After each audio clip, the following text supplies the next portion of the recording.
Hey guys, just doing another quick update, kind of everything. Haven't done a collection update in probably a couple of months.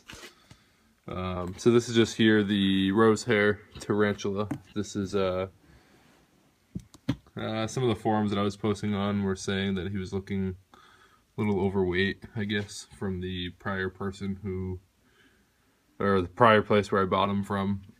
So you guys said to feed him every couple of weeks. He's now had a super worm, I think like a week and a half ago, so he'll be eating again in probably 4 or 5 days. I'll probably offer something else to him. But a lot more active. You can see he's kind of building some of the webbing and stuff, and really kind of doing a lot more. A little flighty. Haven't held him in a little bit, but that's him there. I'm waiting for him to molt. Some of you guys were saying that he looked like he was in a pre-molt. That way we can find out male or female. Then we'll just do a quick update of the some of the other ball pythons and stuff. My wife is gonna video for me so I can actually show you guys a little bit of a better quality.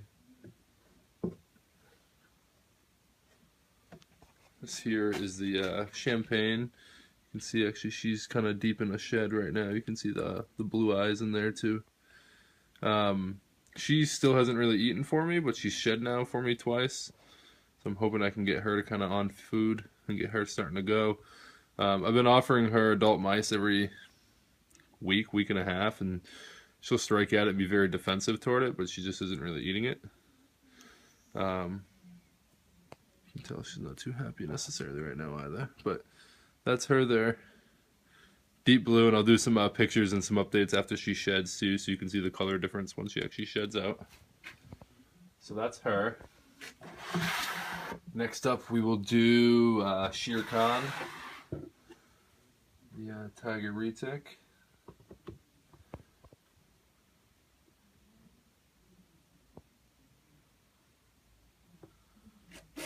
She's getting a little bit better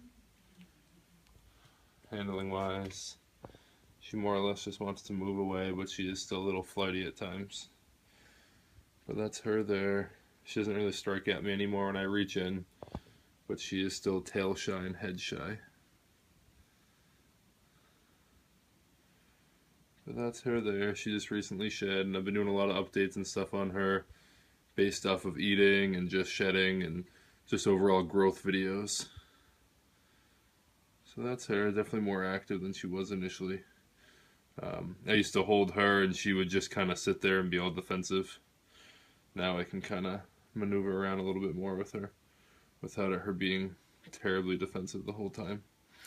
She ate an adult mouse for me maybe 4 or 5 days ago. I'm going to probably be feeding her weekly. But that's her.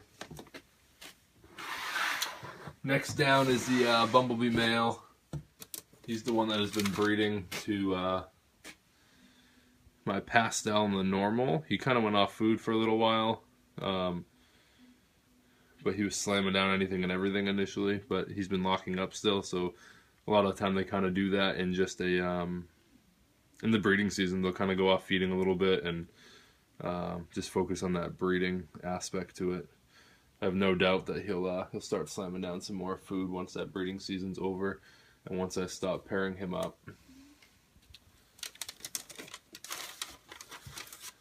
Next one up would be the piebald male. He's actually went off feed for a little while, but he's actually been eating all over again, which is good.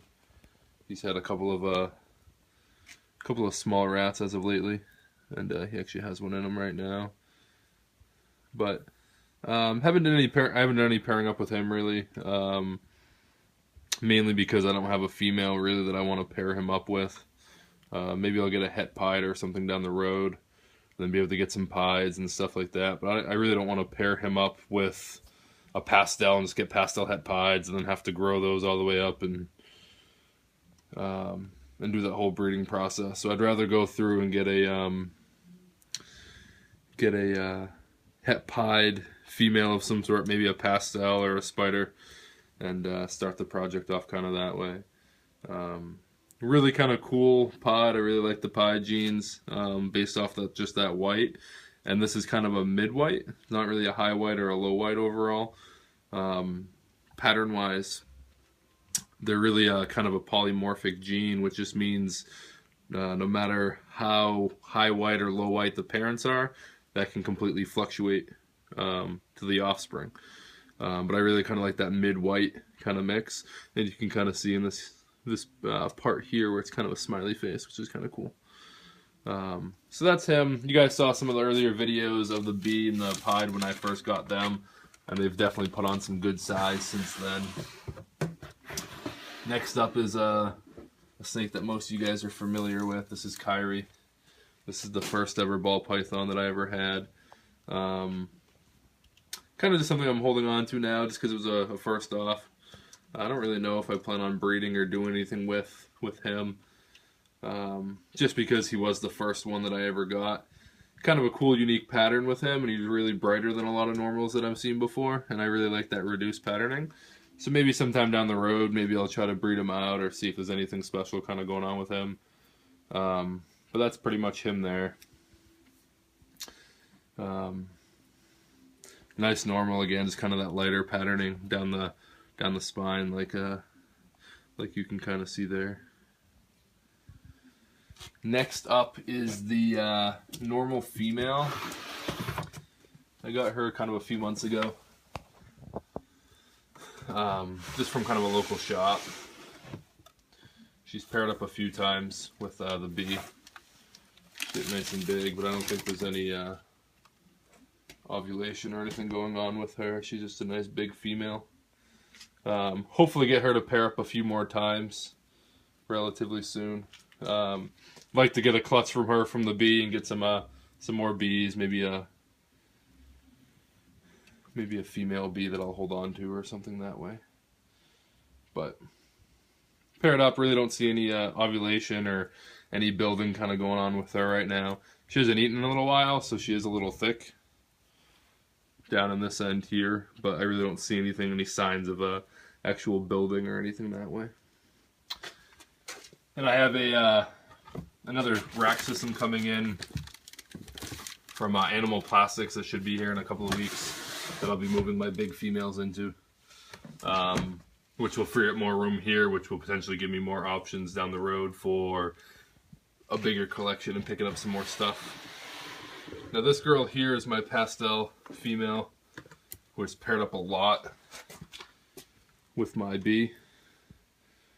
She's a little flighty at times, just because she's been pairing up a lot.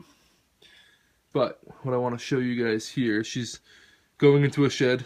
You can see that here based off the orange belly. And she looks like she's eating a jumbo rat. The kind of cool thing with that is she hasn't eaten in over a month. So you can kind of see here. I'll see if I can posture her in a way. So you can see in that middle section there toward her end, where she's really just starting to kind of build. That is all follicle growth. I palpated her as of a few weeks ago, and I felt 5 or 6 follicles in there easily.